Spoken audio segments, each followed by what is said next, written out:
What's up? What's up? This is TQ from the Westside, and you are watching Shawn Stockman's On That Note. What's up, everybody? This is Shawn Stockman, and once again, this is another episode of On That Note. Welcome, welcome, welcome, everybody.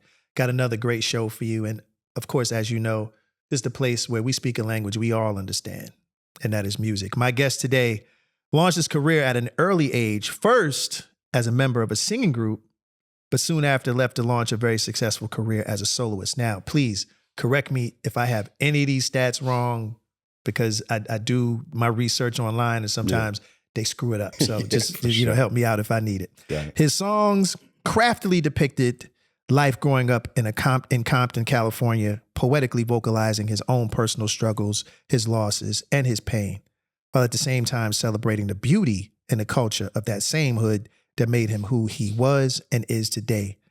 And from what I remember, he was one of the first vocalists, as I mentioned before we talked, who blended soulful R&B melodies with hood stories.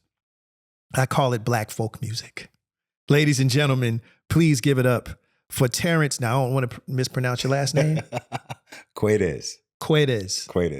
Terrance Quaites, a.k.a.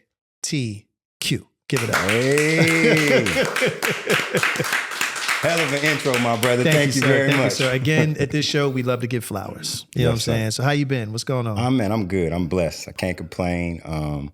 Happy to be here. Happy sitting here talking to one of the OGs. Thank you, brother. One of my idols. So it's a beautiful time right now. I appreciate it, bro. Thank you very much. Sure. And I mean, to be very honest, if I'm an OG, you kind of a Y OG. You're right behind. right behind. You know what I'm saying? We've seen a lot. Yes. We've been in the business for at least a couple decades. Yes. So we have a lot of knowledge and a lot of things that we learned and picked up along the way about life, about music, about 100%. the industry, and which is always an adventure. So we're going to get into that. But I also, I first like to just say thank you very much for just being a representative of just real music that I grew up listening to, that I aspired to write and create myself along with my brothers. Yes. Like, you kept that torch alive, and just your presence, just you being the artist that you are and what you contribute to the music, we all love it. So I just wanted to say thank you for that. Thank you. You know what I'm saying? Because again, it's a dearth out here. You ain't lying, you know brother. what I mean? And what I think, and we're going to talk about it. How do you feel about R&B music today? What's your thoughts on it? I've always loved it, number one, from the beginning. Mm-hmm. But I will say I don't listen to a lot of new artists. And why is that, though? Because a lot of people, like when people say that, viewers and people who are in this particular generation feel like they're being attacked. Mm-hmm. And it's not that. At all. What are your thoughts, and why do you feel that way? And please elaborate. Well, first of all, I come from a household of music lovers, Motown era music lovers. Mm-hmm.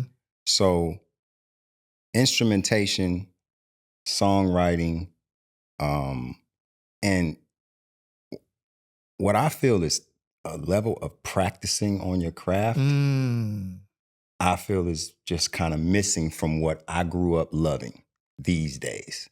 So it's not to knock. I'm not one to ever knock anybody's creativity, number one. We don't do that. I'm also not one to knock anybody's ability to make money.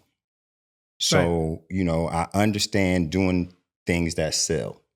But at the same time, like I say, when I think about the artists that I love the most, it's the Marvin Gayes, it's the Princes, it's the Aretha Franklins and the Curtis Mayfields. And I just can't really connect to much these days in that vein. Now, when you start doing deep dives, you can find some stuff. Yes. Right? Yes. Let's make that clear. Yes. Because there are some great new artists. Yes, there are.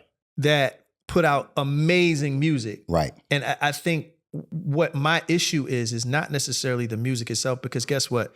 Every generation had disposable music, right, and you had soulful music. Absolutely. That never changed.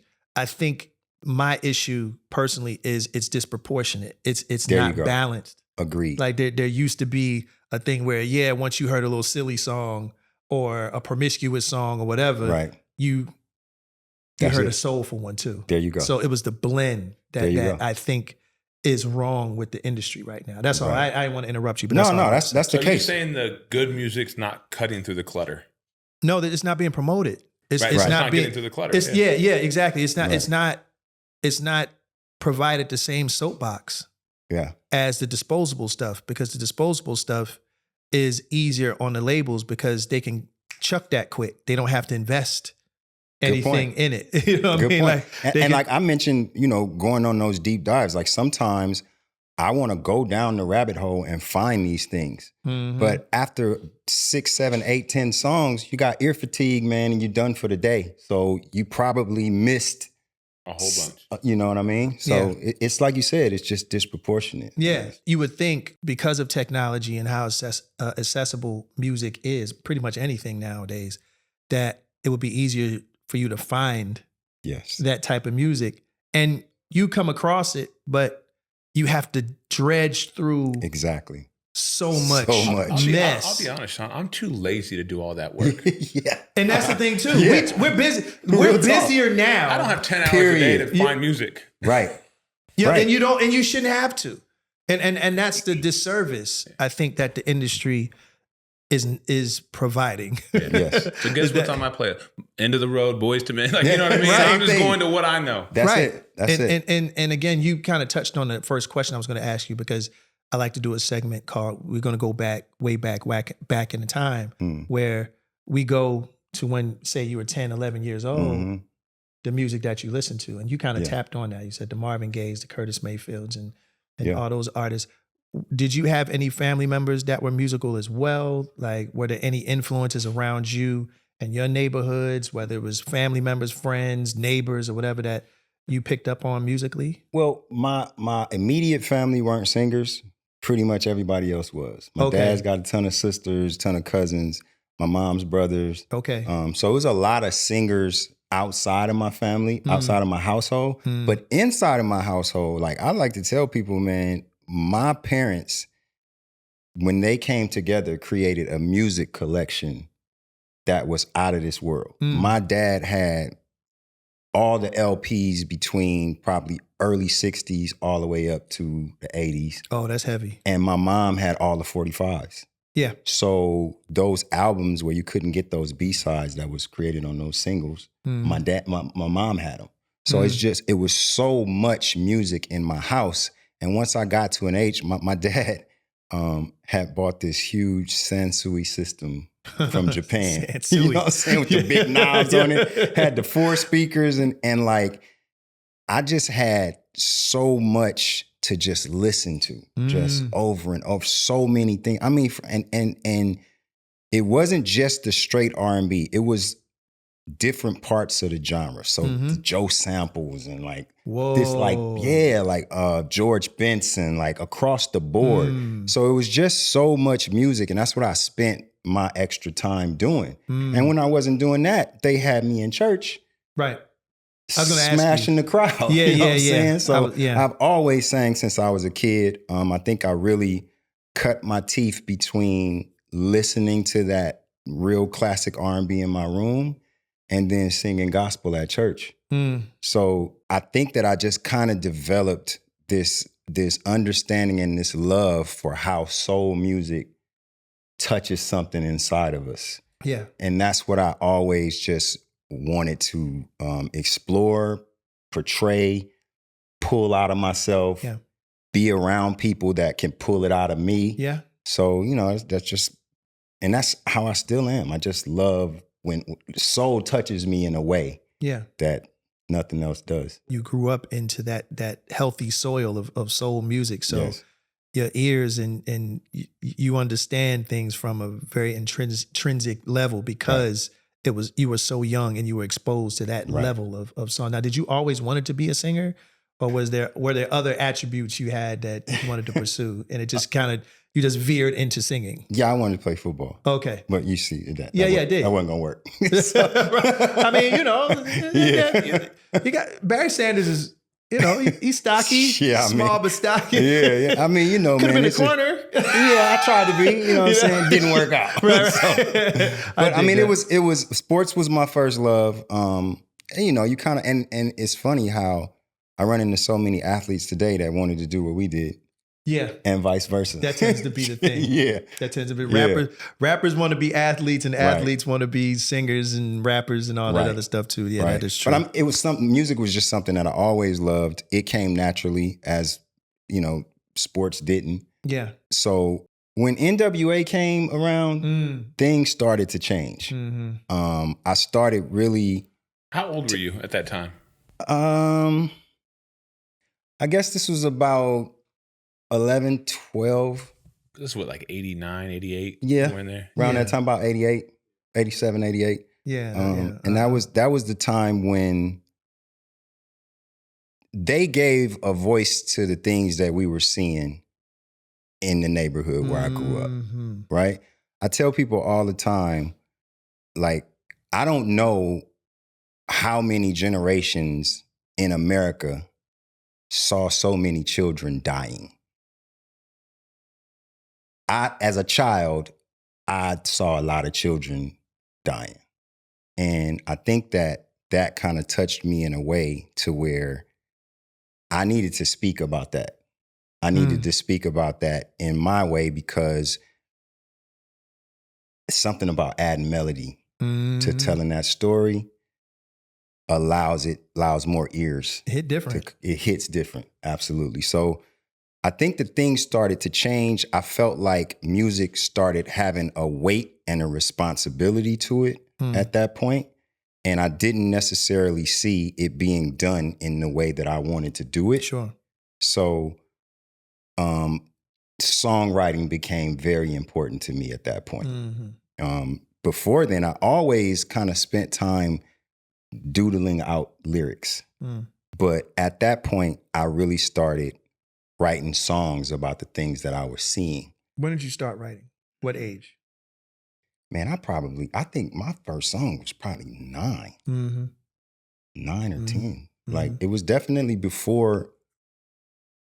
It was probably right around the time when Boys in the Hood, Easy song, Boys in the Hood came out. Around that time is when I said, okay, this is really somebody speaking about what I'm seeing every day. Now, you know, rap had come on and we had loved it, but it was New York.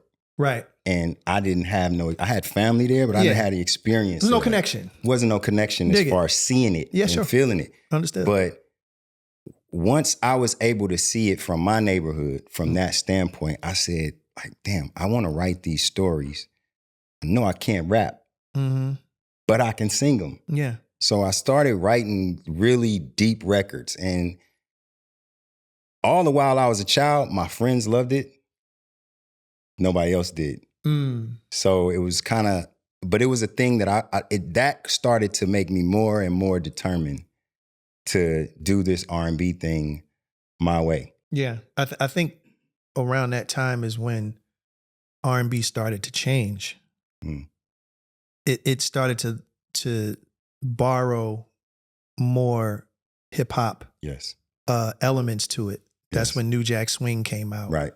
Take it a little further back when the Force MDs used to sing and itching for a scratch. Yeah, real talk. You know what I mean? Yeah. Like R&B singers were blending hip hop components to the melody. Right. So I guess I understand the older folks saying like, "What the hell are you singing?" Exactly. Because they're used to shooby dooby doo. There you go. You know what I mean? There you go. And you got some edge to yours. Right. And they singing like, yo, come on, young boy. 100%. That's a little too edgy for me. I want to hear some smooth falsetto and all of those. But just like you said, you're writing what you saw. Yes. And that's really what art is. That's what R&B music is specifically. Marvin Gaye did it. Hathaway did it. Like these guys just sang what they saw. Yes. And it pertained and it correlated with with those times. Right. Now, you started off, well, at least we know you first as one of the group members of Coming of Age. Yes, sir. Now, are those same guys from the same area, or how did that group get started? They were from Long Beach. Okay. And they had a development deal with BMG, and they wanted another lead singer. Okay. They wanted to concentrate on 5-part harmony. Mm-hmm. And I had, at the time, I had a summer internship at A&M Records in Hollywood. How old were you? I was 14. Okay. Yeah, 14. This was between 11th and 12th grade. So I turned 15 during that job. Okay. I met this lady who was up there signing a group, and everybody was going crazy about this group. A&M Records had just lost Janet Jackson to Virgin, and they was looking for somebody to fill that slot. She had this group that everybody thought was going to be it. And I looked out the window of the little office that I was working in, and I saw her and the group out in the parking lot. I was getting ready to get off, and I just went out there and rushed her and told her, hey, I write songs. I didn't even say I sing. I said I write songs. And when she heard me say that, she said, okay, how old are you? I told her. She said, I need to talk to you. Yeah. And yeah, that night she called my mom, and I sang Amazing Grace for her over the phone. Mm-hmm. She loved it. She called her business partner. Make a long story short, my dad was this lady's accountant. And we didn't even know it. How about that? Yeah. Nobody even know it. That's Teresa Price. That was my manager. And she told me she had a group that was in a development deal. And they needed an extra lead singer. And could I do it? What would I be interested in kind of trying out? And my thing was, just like I said earlier, I had an idea for what I wanted to do already. And I knew it wasn't going to fit in no doo-wop group. It was literally a carbon copy of you, sir. And the person, this is going to mess you up right here. Okay. This is going to mess you up. Okay. Joan Scott was the first person I went on tour with. Get out of here. Yes. Wow, that's a name I haven't heard in a long time. Exactly. Joan Scott. Jesus. Yes, man. And she absolutely told us, she made us understand how much work it took to be as good as you guys were. Because she watched you, she nurtured you guys, she told us so many stories about you guys' work ethic and what it took to sound and to be as good as you guys were. And I think that's the part that said, okay, to me, this is my foot in the door. This will teach me what I need to know to end up doing what I want to do successfully. Yeah.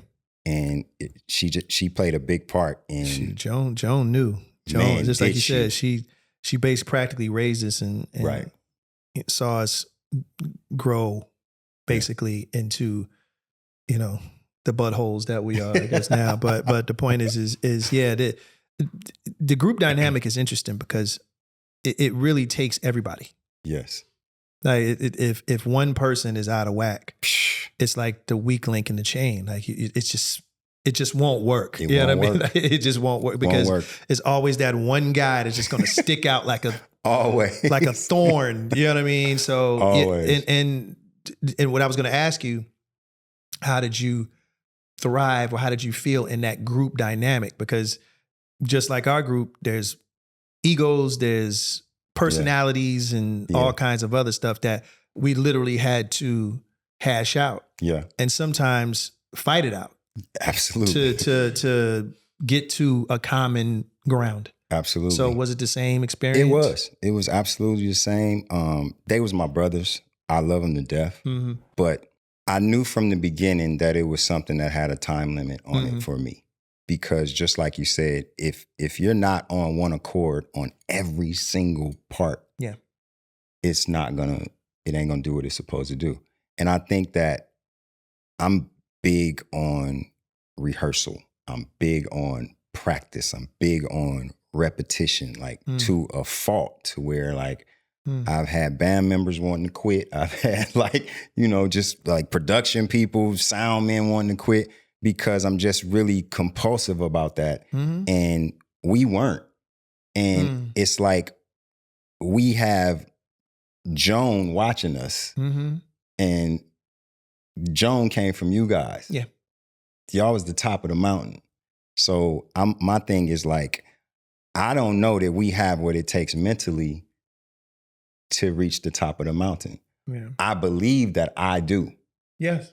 but I don't necessarily know how to lead in the way I to see. get that across to everybody else. I see. So, you know. Was it just different aspirations with each group member? Like, was there one? Because there's always one that don't take it that seriously. Yeah. There's always one that is kind of flighty. You got to bring him back describing us. down to earth. You know what I mean? You know, that type of thing. Yeah. Because he's busy trying to chase chicks, Yes. or whatever the case is. They're using the platform for their own Right. Yeah. And then they brought aspirations. They pretty much put together a bunch of dudes from the block that was into all different other kind of stuff. Mm-hmm. You know what I'm saying? Mm-hmm. So, and I mean, it was at a time where you can't knock people for surviving. You know, we didn't have the success to be making a whole lot of money. Not all of us. Mm-hmm. My manager put me in a position to be able to write some of those songs on the album and get myself a publishing deal. Because that was your focus. That was my focus, man. Yeah. That was why I joined it, because she told me that I could write songs. And at the time, I was so young, man. I didn't know that the artist singing the songs wasn't necessarily the artist writing the songs. Uh-huh. When she told me that blew my mind. Yeah. When she told me that I could write a song and this person could sing it or that person could sing it, but my brain just damn near exploded. Mm-hmm. And that's just what I saw for myself. I just said, man, I could write this on this person, this on that person. And I just started like literally making demos sounding like, singing the demos like the people that I wanted to write these songs on. It just completely blew my mind. So I was allowed to kind of learn on the fly how to create songs for, you know, different artists, different occasions. And I think the group definitely allowed me, well, first of all, I was coming into the group from an internship at a record company. Mm-hmm. So before I even went into the studio, I had the ability to learn how this thing works. You're familiar. I was familiar with the whole business aspect of it. And then, you know, that after a while, a couple of the knuckleheads in the group, knuckleheaded. Right, knuckleheaded. Knuckleheads, knucklehead. Yeah, exactly. Right. And then, you know, we started like going from this label to that label, and the thing just kind of and then my manager came back to me and said, okay, it's your turn now. Yeah, it is. And let me just note before I ask the next question. The music industry, I think, and I could be wrong, but the industry is the only industry where you can't go to school for it. Facts. You're in it. And that's some really wild shit when you think about it. Like, boy, something that could dramatically change your life. People just throw you in. They sure do. And you're in the ocean. Learning how to swim. Swimming with sharks. Swimming with sharks. Shark. And you hear about those record deals that they be getting. It's one of the only professions that don't require a degree. Yeah. You just kind of, you want to sing? Here. And they just throw money and people and budgets and shows and all this other stuff at you. And they don't tell you got to pay it back. Right. No, none of that. No. You've never done this in your life. Yeah. You, just like he said, he just found out that, I can write for other people. Yep. Like, you don't learn this stuff. Like, you only learn it in real time. Right. It is the wildest thing on the planet. And people make billions of dollars off of this. Yeah, they do. Yeah, it's insane. I just had to think about that. Like, when you said that, I was like, wow. What do you think the most important thing is, both of you guys, in the 90s, where these deals are happening? The groups that signed, or the individuals that signed a good deal versus the people who signed a quote unquote bad deal? Is it the manager? Is it the label? Is it their label rep? Like, it's lack of knowledge. Period. So the people who signed a good deal had somebody in their corner who knew? Yeah. Most times, okay. Yes. And how about that? How about this? The artist that does sign that good deal don't know if it's a good deal or not. They're just really taking the word of their representative. Like, for the most part. Our group in the beginning signed a bad deal. It was a bad deal. It was a deal that got us to this point. So it was a great situation to our advantage because it allowed us to be us. It gave us a platform. Yeah. But as far as the semantics of the deal, it was terrible. You know what I'm saying? I get it. And we had to learn that. We had to learn very quickly. Yeah. That, hey man, and it does help when the balance sheet shows you why it's a bad deal. There you go. That's when you learn really quick. When you say, okay, I got this much, but they got what? Right. Right. You know what I'm saying? Right. And that's really how we learned. Yeah. And it happens. And again, it's happened more than it hasn't. Oh yeah, for sure. You know, for sure. I think I lucked up because of that summer job. Mm-hmm. I was working in the legal department, filing off contracts and stuff. So I could sit there and read things. I was able to take things home. And then when we first got our deal, I was lucky enough to just have a team of great Black women who just wanted me to learn about ownership. That's what they pressed. That's everything. Ownership. Mm-hmm. And I look, that's the thing that I'm most grateful for because I didn't get into that situation where I had bad deals. God bless you. Lucked up. Yeah, you lucked up. Now that also, the flip side of that's a gift and a curse because when you know your shit, people don't want to work with you. That's true too. Yeah, the industry unfortunately it thrives off of naivety. Yes. Like the less you know, the better. Right. And then you have to learn how to be savvy about what you know. Mm-hmm. And I didn't learn that until later on. Like play the naive card. There you go. Yeah. There you go. What do you mean? What do you mean?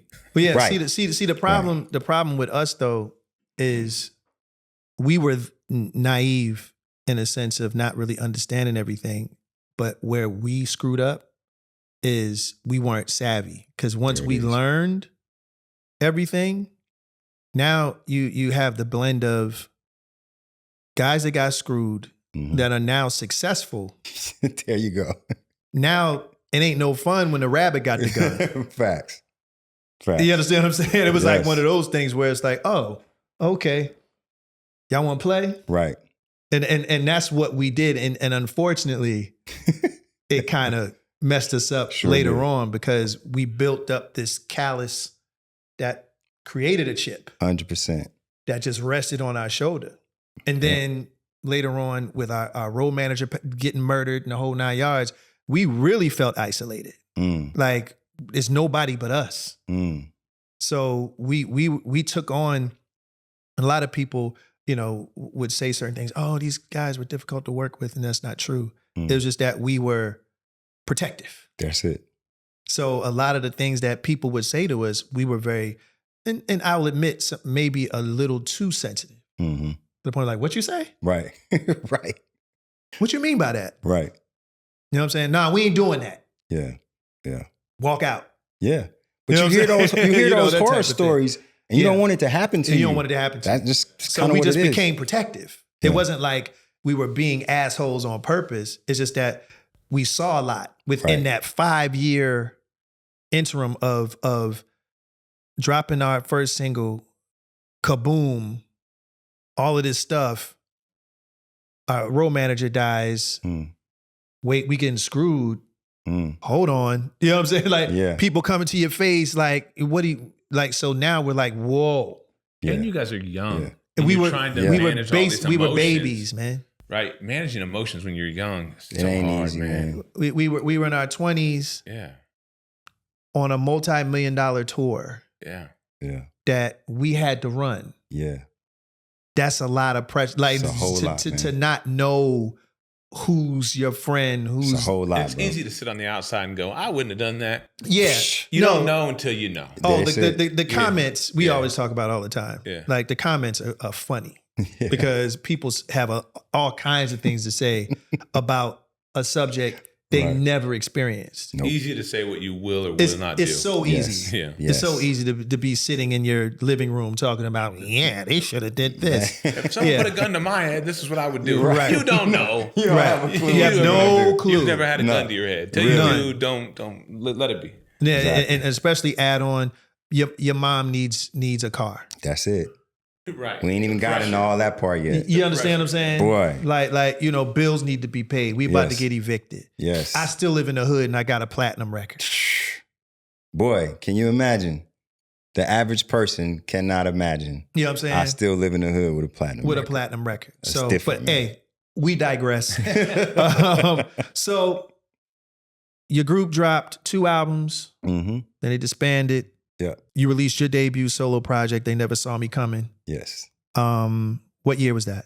98. 98. Okay. Mm-hmm. And your style throughout the whole album was one of the first, like I said, to display the sensibilities of traditional soulful R&B, yet having a rap cadence. Yeah. Kind of Bone Thuggish, but more leaning to the R&B sensibilities. Right. You know what I'm saying? What inspired you to go that route instead of just straight ahead R&B? Like, because you could have just hit the love songs like the group. Yes. You could have stayed in that lane and nobody would have been mad at you. Right. But you went a different route. You actually wanted to write about things like, as you mentioned, that you saw and express it that way. What made you say what asserted you to say, I'm going this route? I felt like I had a charge, man.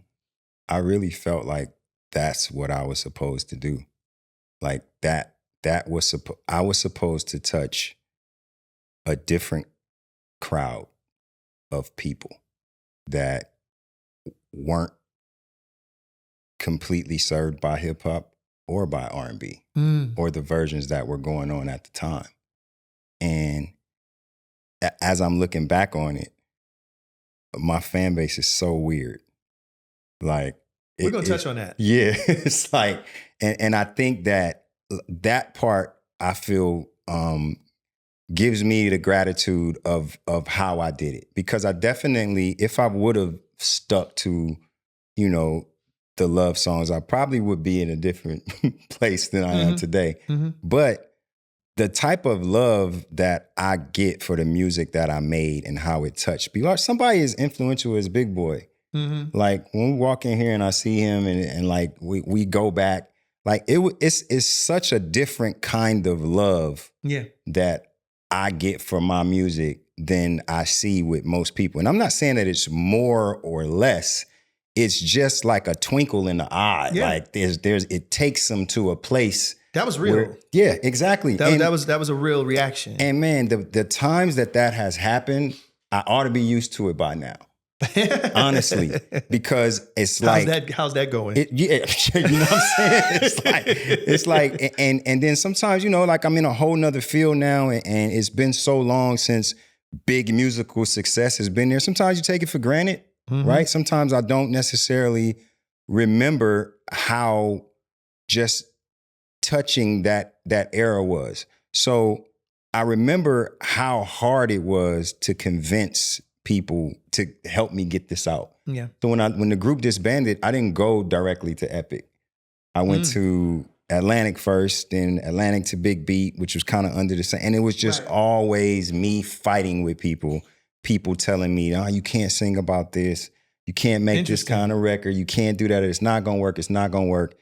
And finally, when I got to the first single that I released, when I got to Westside, I think that it was musical enough for people to say, okay. Yes. All right. Yes. And I think that allowed me to kind of break down some of those barriers. Because a lot of that stuff was just people weren't understanding like what I was trying to do. And I think that record allowed me to explain to my label what it was I was trying to do. And they was like, oh yeah, okay. Westside took over LA West Coast radio. It was Cali Pride. It took over the West Coast. I mean, it was, talk about heavy rotation. That record was every 3 songs. It was. Yeah. And what was cool about it, again, I love the idea of singing lyrically what you performed, but there was instrumentation. It was pretty. Yes.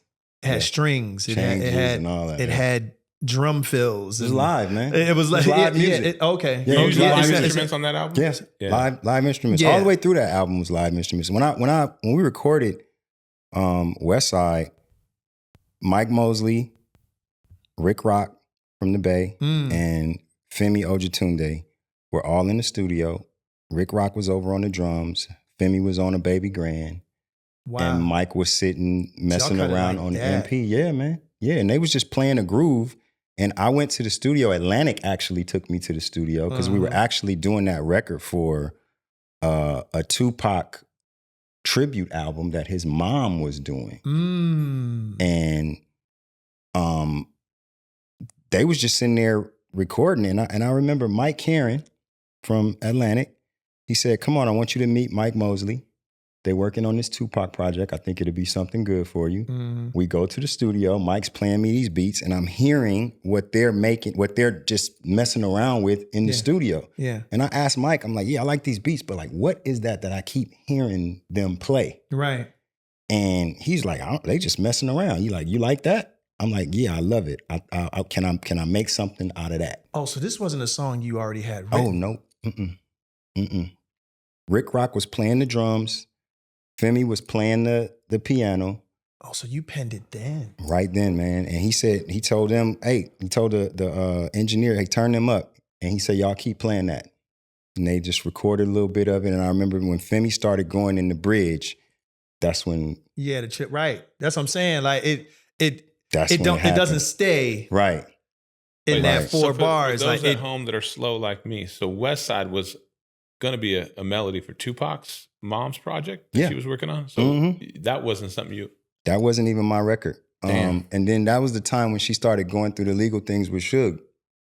So the lady who she was kind of funding the album and doing the executive production on it, Afeni told her, look, that TQ record, take it.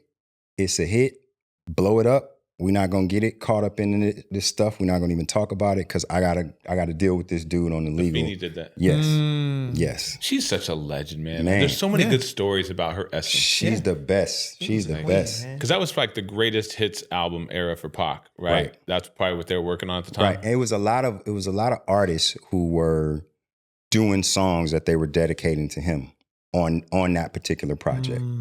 Artists that he had worked with, that had featured on his records, were all kind of putting records together for a feature album I feel for like him. Probably Westside was probably like the closest we got to like a mainstream appreciation love song. Yeah, she loved that record. Yeah. She loved it. So she was like, we're gonna keep this out of this scrum. Yeah. And you take that and figure out how to do something with it. And the lady, Debbie Hammond, used it to get me out of that deal with Atlantic. She basically, because they loved it too. Yeah. And she said, no, it's not your record, that's my record. So you're not getting it. Like Biggie had Puff right away, right? They did the record with Faith, big tribute. Yeah. Pac never really got like the mainstream tribute. No, he didn't. You know, you were probably, being out here, you probably had the mainstream tribute when you think about it. I know the Outlaws did some records, but nothing ever really got like the play. No disrespect to any of those men's legacy at all. But it was something about Pac, though, that was more global. Yes. Oh, for sure. Opposed to Biggie. Yes. Like Biggie was obviously Absolutely. great. I mean, one of my favorites ever. But his what he left behind was more, it was more international. He was a movie star too. People forget he was a movie star too. That did help too. But it's like, just outside of that, just his whole persona created a buzz throughout the planet. Absolutely did. Like his bravado, his stance on things, like people kind of read through the sensationalism. Right. All the while, he's a nigga, you know what I'm saying? So he gonna do some of those things sometimes. For sure. But at the end of the day, we saw a deeper Yes. person For sure. than the troubled thug, right. Tupac Shakur that, spit at reporters and cameramen and stuff like that. In a lot of ways, I feel like we even look past that. We didn't even pay us no mind. Yeah, exactly. If you wonder how smart he was, go watch his YouTube interviews. Yeah, no, that dude, amazing, crazy. The one with the lady from MTV. Yes. Lauren. Yeah. Yes. Something Lauren. Sophia Lauren or something like that. I'm screwing that up. I'm sorry. But y'all know who I'm talking about. We all know. Like he was dropping heavy stuff to the point where it's like, yo, this dude ain't dumb. No way. And he sure as hell ain't just some ruffian that raps. You know what I'm saying? Like he was a guy with intelligence, but then that's why, just like you said, we kind of ignored that, right? Because we knew his past. Yes. Just like you said, his mother was a Black Panther. Yes, like he had layers, right? Opposed to and to be honest, let's face it, us Black folks, we all have at least one relative, multiple, at least one though, at least one that we know. Like, man, that's just Ray Ray. Yeah. Leave Ray Ray alone. He was in Vietnam. He saw some things. You know what I'm saying? Like, he's a heroin addict. But boy, when you talk to him, he says some heavy shit. You know what I'm saying? From time to time. And it's kind of like one of those things. Yeah. Exactly. You know what I mean? Like, that's leave the best Uncle way to Ray put it. You know what I mean? Leave Uncle Ray Ray alone. Right. You know what I'm saying? Yeah, he pops off every once in a while. Right. Just give him his, Jack and Coke. Yeah. Let him watch the Dodgers game. But anyway, so Westside. Yeah. Not only big here, but internationally. Bigger internationally. Yeah. Yeah. Yeah, you developed a huge international following. Yeah, man. Right? But we're going to get into that. But before that.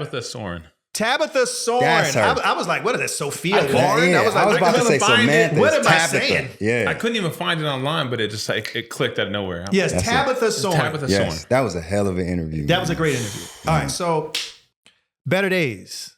Yeah. Right after that, right? Yeah. Heavy song, heavier. Yeah. Than Westside. Yeah. Were those personal experiences? Yes. I wrote that song about my grandpa, man. And still to this day, it's my favorite song I ever wrote. It is still my favorite song that I ever wrote. When it comes down to me, like, sometimes you sit back, you listen to your work, you kind of critique yourself, and feeling good about something that you feel yourself is great kind of puts you in a I don't know how to explain it, but it's gratifying, put it like that. So when I did that song, it was so personal to me because I had such a great relationship with my grandpa, but he died early. Like I was 9 years old when he passed away. But the times like that I just remember, and he was, I tell people all the time, if you want a child to be great, tell the child that they are great. And he always made it a point to tell me that I was great. I was going to be great. I was going to be different from everybody else. I was going to change things. I had a gift. I was here to do something special. And so... extremely important. I could not believe anything different because of that. Yeah. Because that's all I ever heard from him from day one. So whether it was true or not, it had me believing that it was true. Yeah. So... and you manifested it. Exactly. And I think that him boosting me constantly, but I honestly don't know. He could sing, but I think that he thought it was going to be sports. I got my first baseball, my first football, my first weight set, my first basketball from him. Yeah. And interestingly enough, my first keyboard came from my other grandfather who wasn't creative at all. But I think with that song, it just kind of enhanced his memory for me. And I loved the performance on it. I loved the track. I loved what it meant. And then what it meant to people, like the production of how I used to perform it in my show. Yeah. It really resonated with people. Yeah. So, you know, and it was one of those things where, like, I get to go to church on this one. Yeah. You know what I mean? Yeah, for sure. So I could definitely go into my R&B bag when I was performing that song. So still to this day, when I listen to it, I kind of, you know, go off into the clouds. No, it's heavy. One. It's heavy. Yeah, and the images that you match with the music too. Yeah. It brings the, you know, it makes the songs more palpable. Like, you know, they're, and I wanted to ask you, was that important too? Yes. As far as like what matched the songs, the imagery. Yes. Because every song that you came out with, even after all of those songs came out and then you kind of verged on more fun stuff like Daily. Right. Like it was still placed in the hood. Yeah, always. It's always in the hood. Always. Yeah. Always. I like, you know, I just like to tell stories with my music, and videos at the time were so important. Yeah. So it just kind of helped people, you know, just kind of watch the story as they listen to the story. That first album was a story from the beginning to the end. It went in chronological order. So I just really wanted to tell that story visually too. Yeah. And Better Days was the last song on it. It culminated. Yeah, that's crazy. And again, like I said, just I always knew you, but like before this conversation, I was like, okay, let me just do some more deep dive and everything. So I would just kind of like play some videos and stuff while I'm eating or something. Just kind of getting into the energy of it. And I was like, and I always noticed like, man, all of his imagery is placed in what it looked like Compton, or it looked like, you know, some version of it, right, or some hood where it instantly makes the viewer connect. Okay, he's from here. And a lot of times with music, you can tell stories without having to say much. Right. Like the song does it what it does, but the visuals kind of puts it all together and say, okay, he's from here. You you go. You know what I mean? And especially when he had all that Niners gear on. You know what I mean? Like, you know how it go. Bang, bang, baby. That bang, was love. I was like, okay, I see. Everybody had the SF on, super franchise on. Yeah. You know what I mean? We kind of touched on it a little bit. You became more of a international star. Yeah. When you released your next album, your second album, The Second Coming, primarily released in Europe. Europe and Asia. Yep. Yeah. Was that an issue for you? Was that something that you were okay with, or did you want them to focus more on home soil? It was a mess. It was a mess because I didn't care. I just wanted to be where people love my music. Okay. If you love my music, I want to give you more of my music. Yeah. And I just feel like you guys went through it. You sign to the label, it's one group of people. Then there's a whole big regime change who comes in and wants to do things a different way. Mess. That's the mess. So at the time, I'm floating around Europe. I'm on these big, huge tours. And their system of radio was always so much different from ours. Yeah. You would hear Britney Spears. You would hear Christina Aguilera. You'd hear the Stones, and then here comes my record. Right. And so the genres weren't a thing. Yeah. So the masses. It was like true top 40 radio. True top 40 radio. Yeah. Like out here, they weren't as segregated. Right. That's why they have rhythmic top 40 now, and then CHR top 40, because they categorize so even top 40. So much different stuff, right? Yeah. So like I'm coming here and like as time starts to go, Sony is having this big turnover. The people I signed to who really understood what I was trying to do are all leaving. New people are coming in. It's just like with a team. When a new coach comes in, he wants to bring his own people in. Mm-hmm. And those people didn't really get it. But I cut my teeth with the people overseas who just really understood. They wanted to hear my story because they hadn't really... I remember one of the heads of Sony saying, you know, we're trying with rap, but they don't get the accents. They can't catch the words that you guys are saying. They don't understand it, but you're singing it. So when you sing it, they can get it better. They can understand it better. They can sing it with you. So I'm like, oh, okay. Makes sense. Don't it? So once I got over there, man, I'm performing in soccer stadiums, bro. As opposed to fighting with my radio promoter over here because some station in asshole Louisiana is mad because I went and did a show with their competitor. Oh my gosh. And you know what I'm saying? Radio wars were real. Oh, that just gave me anxiety. Right? Just remember those days. What was your biggest one? You remember? No, I mean, well, just using that as an example, you fly into a city and your song is playing on both the pop and the urban station. Mm-hmm. Right? So the urban station flies you in, the pop station hears you're in town.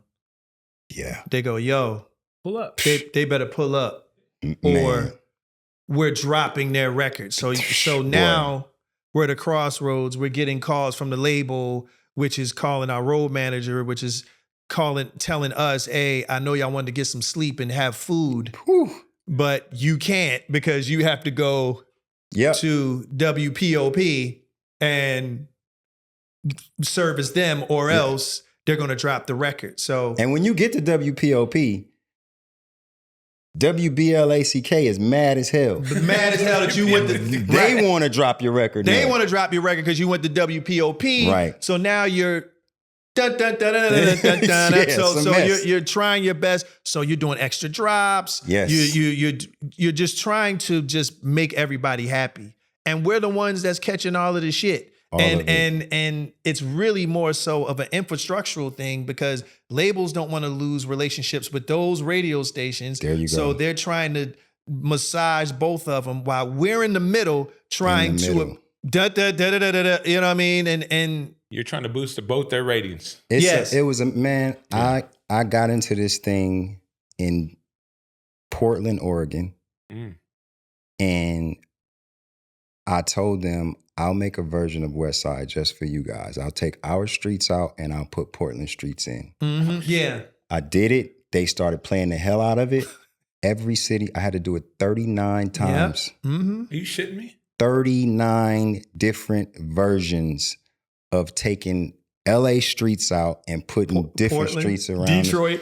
Across Philly, the board. Everybody had their version of Westside. Yeah. Are you for real? I am for real, brother.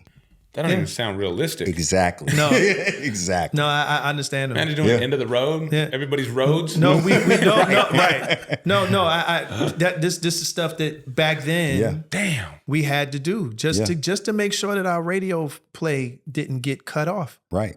It's crazy. It's so insane. And didn't have to deal with none of that overseas though. I mean, like, think about it. To live and die in LA, to live and die in fucking Seattle, to live and die in New York. It's like, nuts.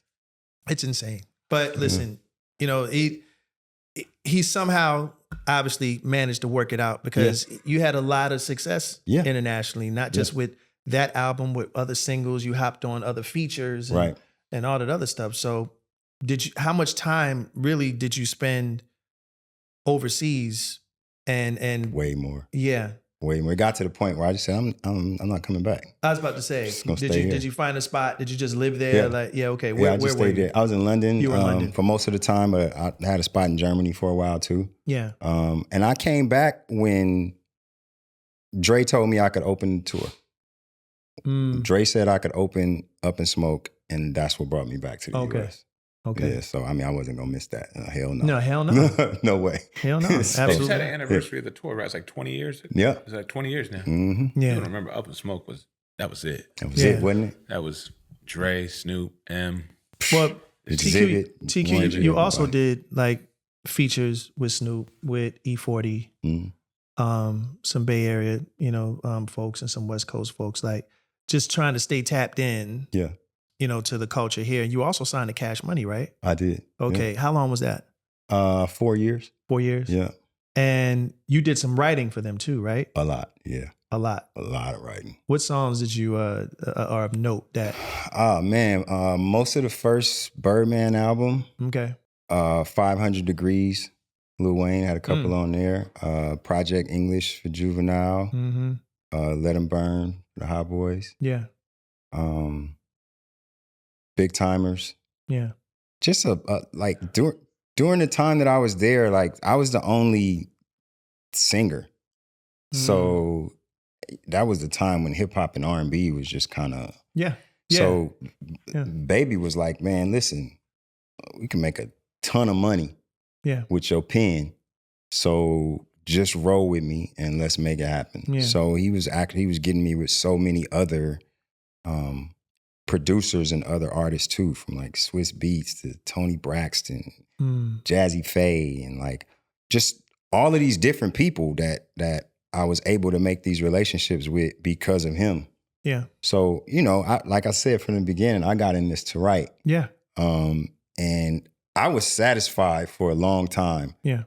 But my fan base wasn't, because all of the work that I was doing down there with them was keeping me from going to my own bag, which was overseas. And every time I get like a show offer or something, oh, how much they paying you? I tell them how much they paying. All right, here you go, more than that. I need you to stay here.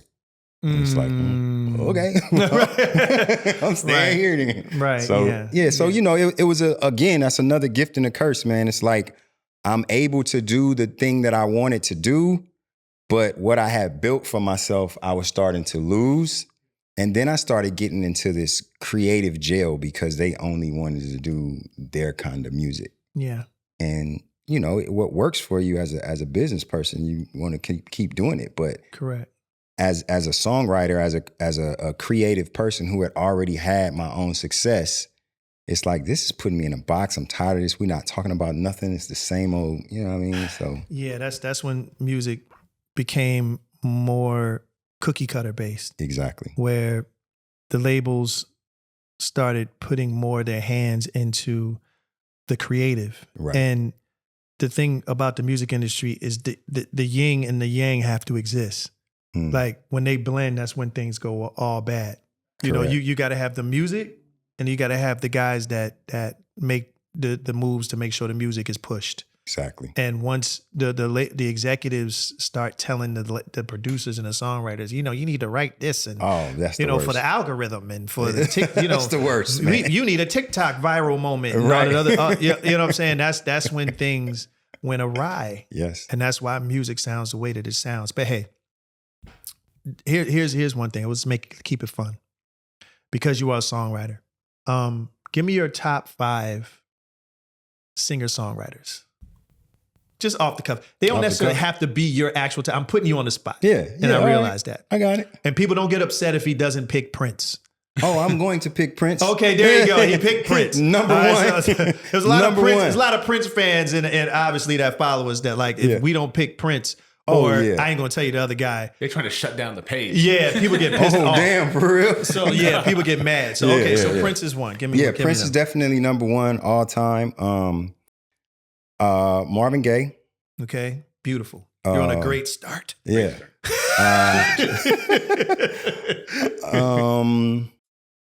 R. Kelly.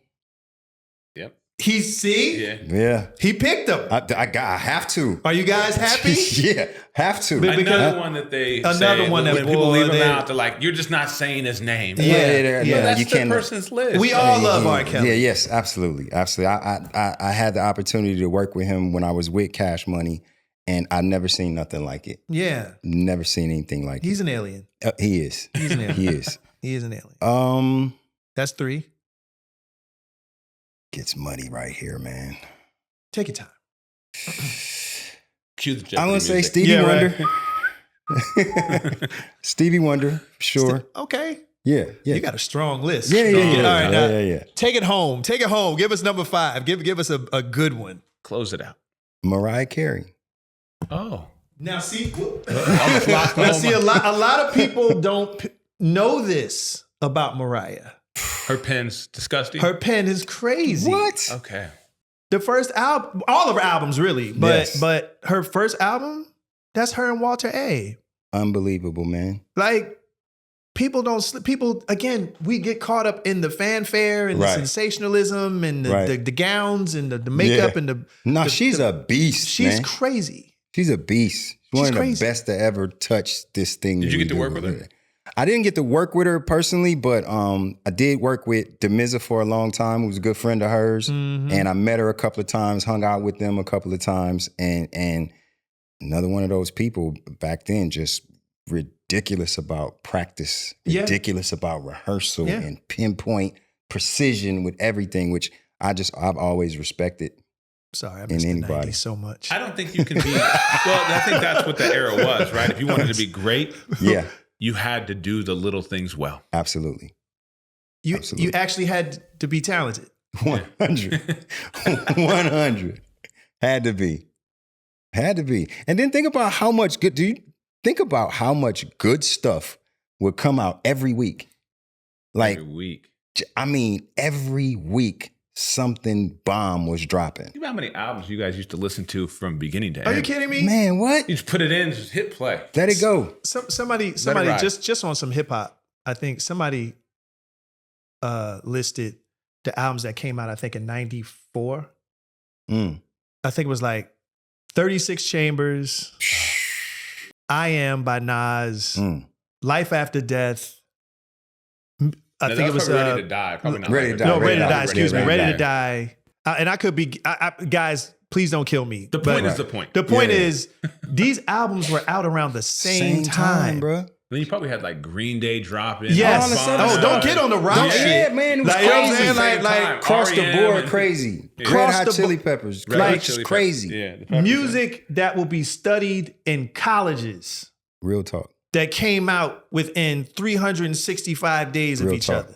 Insane. And that probably happened 3 times in the 90s. Yes. Right? No, the 90s was sick. Nuts. I'm sorry. Listen, the 90s was sick. Nuts, man. I'm not going to let you off the hook, though. Your 5 favorite West Coast artists. Yeah. Good one. You went singer-songwriter, but come on, man. You're a West Coast staple, so we got to. Good one. I mean, most of them come out of one group. Cube, Dre, Easy, NWA. Yeah. Pac. That's 4 right there. You almost done. Yeah. Just throw in the Bay Area one. Give us one. I gotta go across the genre. Okay. Red Hot Chili Peppers. Okay. It's my favorite band of all time. They're dope, man. Dream of California. Oh my God. We got to get them on the show. Man, I would love to get I see Flea on. once in a while, but we got to get them on. I just saw them. I saw them. I guess it's been 2 years now at Allegiant Stadium in Vegas. Man, when I tell you, killed it, bro. 60-year-olds. You haven't seen them? I haven't seen them live. Oh my God, bro. I've only seen them on YouTube. Oh my goodness. I figured you guys would have done a show or something with those guys. No. You know, now they do these crossover shows like Coachella or something where you can see a lot of genres. I ran into Flea a lot. Yeah, he's Laker games every other day. Yeah, but never like all 4 of the guys with John Frusciante on the guitar. Man, the energy, bro. Like, where's Anthony live? He's in LA? Yeah, I think all of them are in LA. Yeah. They're all still in LA. But yeah, man, that's a good one right there. Yeah, man. That's a good one right there. Because you got me tweaking now because I would love to see that. Dre, Cube, Pac, Chili Peppers. Yeah. Yeah. That's a good list. Yeah. I mean, I left some people. No, look. I mean, you left a lot of people out, but that's cool. Yeah, you know what I'm saying. Again, it's your list. Yeah, for sure. Don't feel bad about your list. I might get some calls, though, you know? Yeah, you will. He giving the disclaimer. I guarantee you will. Yeah, for sure. But don't feel bad about his list. That's it. Who's the first call you're going to get, you think, when this list drops in 2 weeks? Oh. Oh, man. You know what? It's mostly going to be... it's going to be some producers for sure. And it's going to be some cats from the Bay. Okay. Because... I tried to throw you some bail. Yeah, you did. You threw me the live and I didn't take it. And that's going to make it even worse. Give us a bonus Bay. A bonus Bay. 40. 40. Okay. Cool. 40. There you go. 40 is...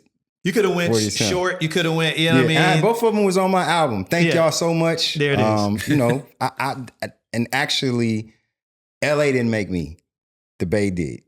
And I have to give them their props. Mike took me to the Bay and showed me the independent game during that time when nobody wanted to allow me to do the music. Yes. Crazy. And all of them dudes, man, Mac Mall, Mac Dre, San Quinn, Messy Marv, RBL Posse, 40 Short, they all just really gave me a shot to perform on their records. Yeah. And really got my name popping up there. That's dope. So once my record came out, the Bay just took it and ran. Well, they was playing it way before LA was, man. So I always give props to the Bay because they just got a different thing. Yeah, the Bay is a special place. It is a special place. It's a special place. They kind of created that whole independence. Yes, right? they Yes, did. they did.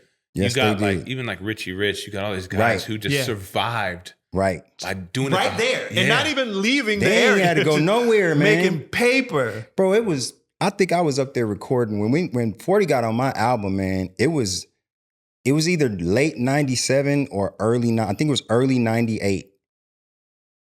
We went to his house, bro.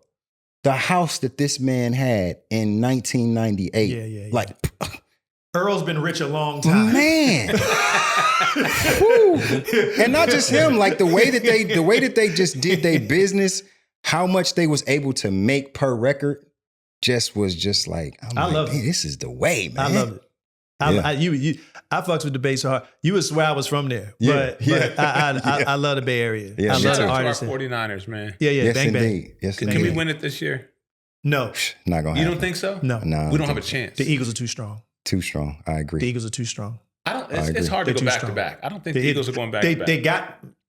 The Eagles are too strong. Injuries. They just Now, if an injury happens, Injuries. football. That's football. But see, that's why nobody goes back to back, though. Yeah, good point.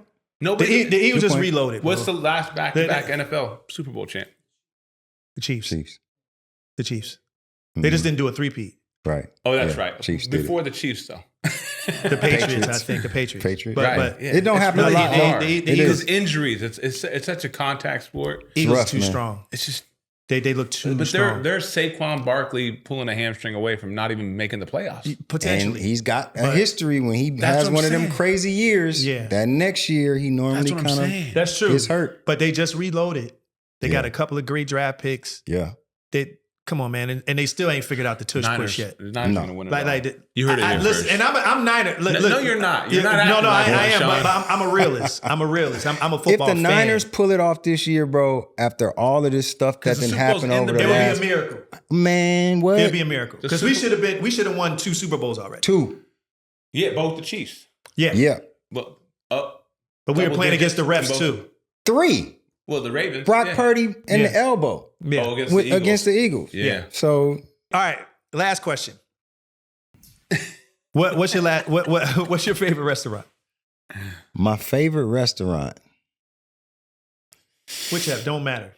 Give us something that you just the first thing you think Boy. of like that's just like bomb. So many of them, man. Yeah, Like, just give us like, yo, this is solid. When I go here, I know I'm going to get it in. there's a new spot in Las Vegas Mhm. at the Fountain Blue. It's called Mother Wolf. It's Evan Funk's Oh, Mother Wolf's the restaurant. bomb. They got a Mother Wolf down here Yeah, in LA. exactly. Yeah, I've never been. It's amazing. It's oh phenomenal. man, that one Okay. the one in Vegas, man. We went to that joint and he was actually in there cooking that night.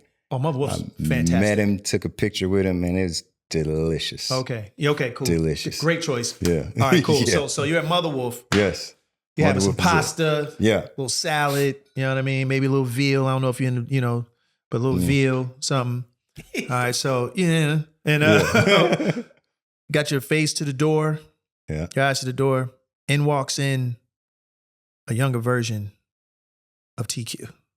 He was looking for you. Boy. He was trying to find you because he needed to know what the future held, Yeah. what it entailed. Yeah. He needed some wisdom, some knowledge, some understanding of what he needed to do to get to where you are right now. Boy. Deep. He sits down. He's too young to get wine, so he orders apple juice. Right. And he says, tell me something. What would the older TQ say to the younger TQ? If you're a young TQ, then prayer has always been a big part of your life. The older TQ would tell you to add meditation to prayer. Secondly, understand how important having something that you can sell later is. And then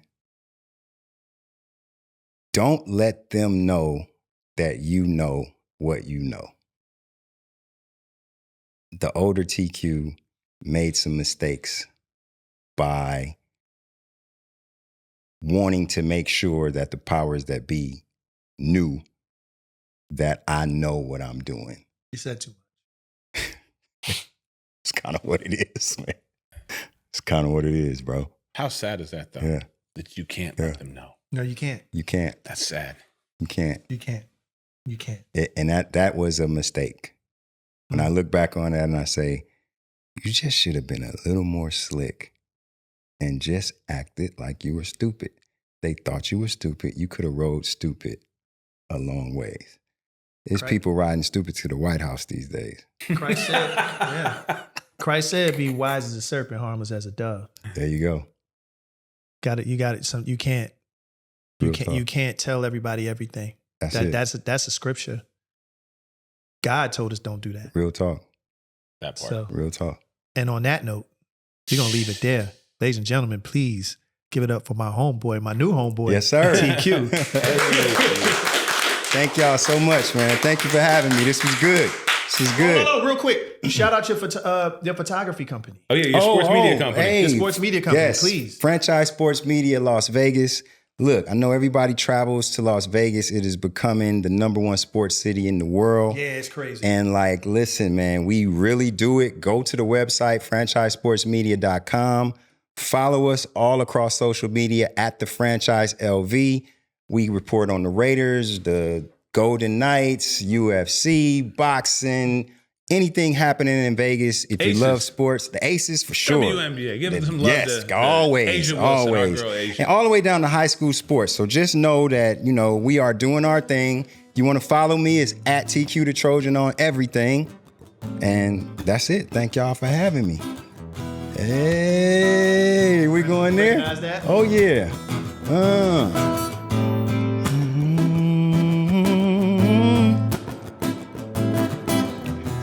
Hey, yeah.